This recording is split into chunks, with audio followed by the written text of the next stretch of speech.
Cooper Flagg is a lock to be the #1 pick in the upcoming NBA draft. But there are other players that are better than 99% of the population when it comes to bouncing a ball or putting it inside a basketball hoop, if you will. So in today's video, we are going to do a fake draft and we're going to see where these players may be selected by these teams. It is Mock Draft 2.0 March Madness Edition.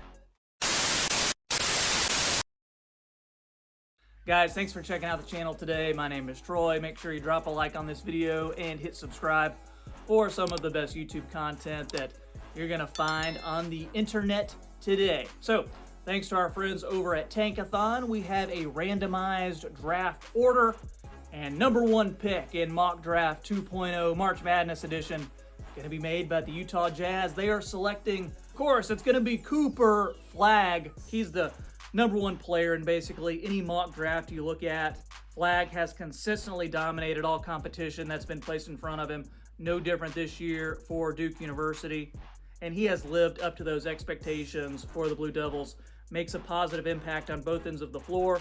Processes the game at a high level. Excels on the offensive and defensive end. He's the ultimate winner and competitor. The exact kind of player any team would want in their organization. He also has that December birthday, making him one of the youngest players in this draft. His mix of size, athleticism, and competitive drive sets him apart. So I think he's going to have a long and successful NBA career for anybody that picks him, whether it's the Jazz or whoever else. Pick #2 going to be made by the Philadelphia 76ers in this draft. Can you believe it? They're actually bad enough to maybe get a top 3 pick.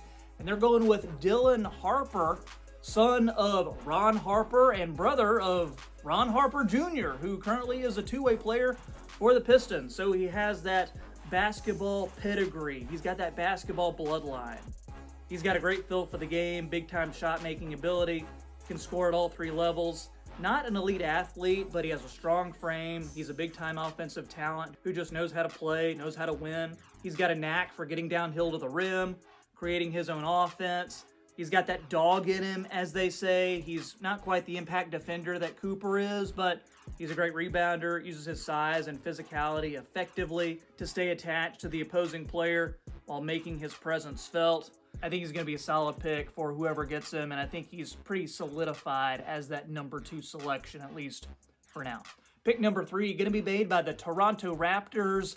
Ace Bailey, come on down. He is the teammate of Dylan Harper at Rutgers, but Ace Bailey has the size, he has the athleticism, he can score very, very well. Tough shot taker, tough shot maker, and at 6'9", just the way he moves, it's really hard to find a guy with his total package of fluidity, athleticism, and shot-making ability.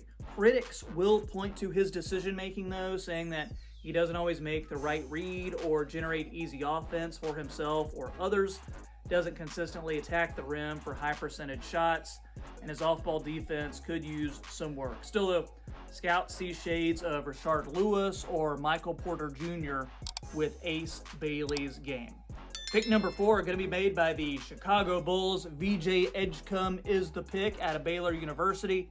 What really makes VJ stand out is his freakish athleticism and his lockdown defense. That combo of on-ball and off-ball skills gives him a unique upside as a two-way player who can fit into just about any system. He gets above the rim, plays with tons of intensity, has all the intangibles. His energy and defense are already NBA ready. He's got a non-stop motor, and he can guard multiple positions.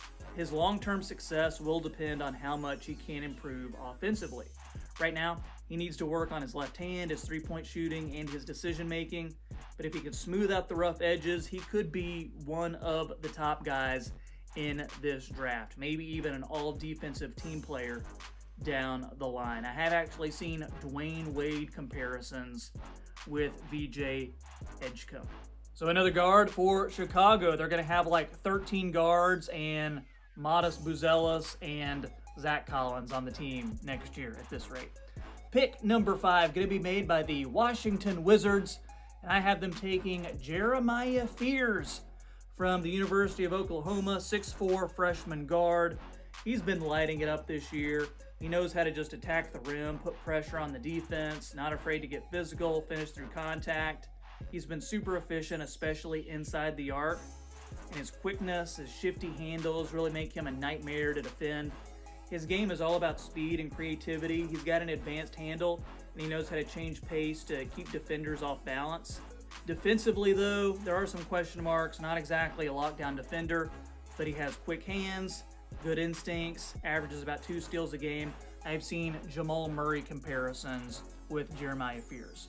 Pick number 6, Charlotte Hornets are selecting Derek Queen, big man out of Maryland. Hey, he's got the long sleeves, but guys, sometimes that gym is cold. I feel you, Derek. Derek Queen, though, has been a beast this season, shooting over 50% from the field, dominant in the paint, converting nearly 60% of his shots inside. Kind of an offensive game reminiscent of Al Jefferson or Zach Randolph, but great footwork in the post, scores with either hand, can use his physicality the right way to draw fouls, but also a really solid playmaker. So I would love him on the Hornets. With LaMelo is also another playmaker. And there are questions about what's going to happen with Mark Williams on the Hornets. So maybe Derek Queen could step in and fill that role eventually too. Biggest thing with Derek Queen right now, needs to work on his conditioning and also his defense, but he does have that potential to be a really, really good center. Pick number 7 going to be made by the New Orleans Pelicans, and I have them selecting Kasparas Jakucionis. Let's just call him KJ, because he showed this season that he can score, he can facilitate at a high level. 6'5" guard out of Illinois.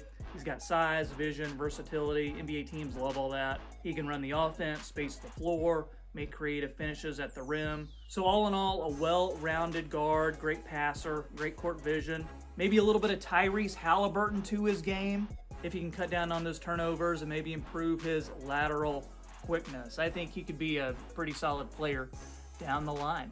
Pick number 8 going to be made by the Brooklyn Nets in this draft, and they're going with Nolan Traore. Plays for Saint Quentin in France. One of those high-risk, high-reward players that NBA teams love to take a chance on. He also has playmaking, ball-handling skills, great court vision and creativity to run an offense. That's what it's all about with him. His shot selection and consistency need work before he can be a reliable scoring threat. Defensively, he has a long way to go too. He struggles with physicality, doesn't always make the right reads or rotations, which could be a problem against NBA-level athletes. So can he be more than a setup guy? We shall see, because otherwise we may be seeing like another Killian Hayes type situation, a guy who was drafted really high but just didn't pan out. Pick number 9 going to be made by the Miami Heat. Tre Johnson out of the University of Texas is the pick. 6'5" guard who has been putting up big numbers this season. Strong footwork, knows how to create separation from defenders, can just put the ball in the bucket flat out. Takes tough shots, does need to improve his playmaking. Also needs to get to the line more, not just settle for jump shots all the time. But if he can attack the rim more aggressively, draw fouls, he'll become even harder to stop. Kind of a non-factor defensively, so he does need to improve in that area too.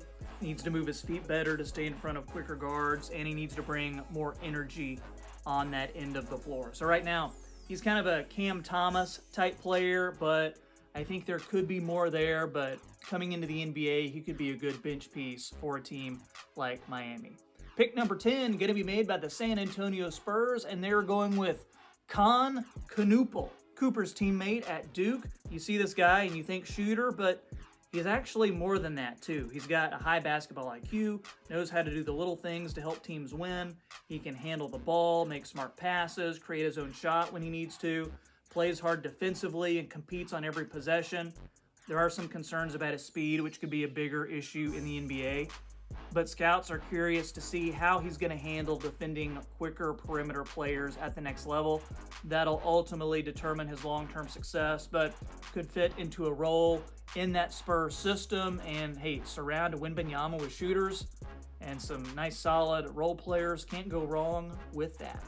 Pick number 11 going to be made by the Portland Trail Blazers, and Liam McNeeley out of UConn is the pick. 6'7" wing.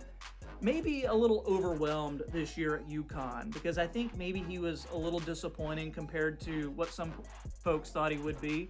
But nonetheless, looks to be a reliable shooter at the next level, can fill most any role. Defensively, he competes, but he does have a lack of quickness that could be an issue against faster opponents. But he does have that potential to be a valuable floor spacer and role player at the next level. So I think late lottery looks to be a good fit for Liam McNeeley. Pick number 12, Dallas Mavericks are going with Colin Murray-Boyles out of the University of South Carolina. So with CMB, you are getting a player who is one of the most NBA-ready guys in this draft, and I think Dallas needs that.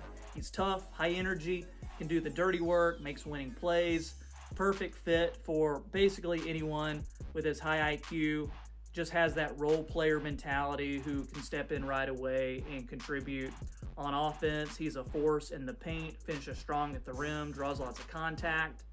He's a versatile defender who can switch onto multiple positions, and he's a monster on the boards. So he's got that energy and physicality that NBA teams look for in a modern switchable defender.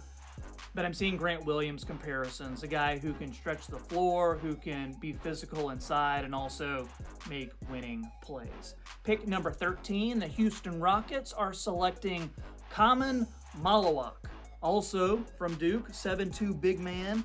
He has been described as the best prospect to ever emerge from Africa's NBA Academy.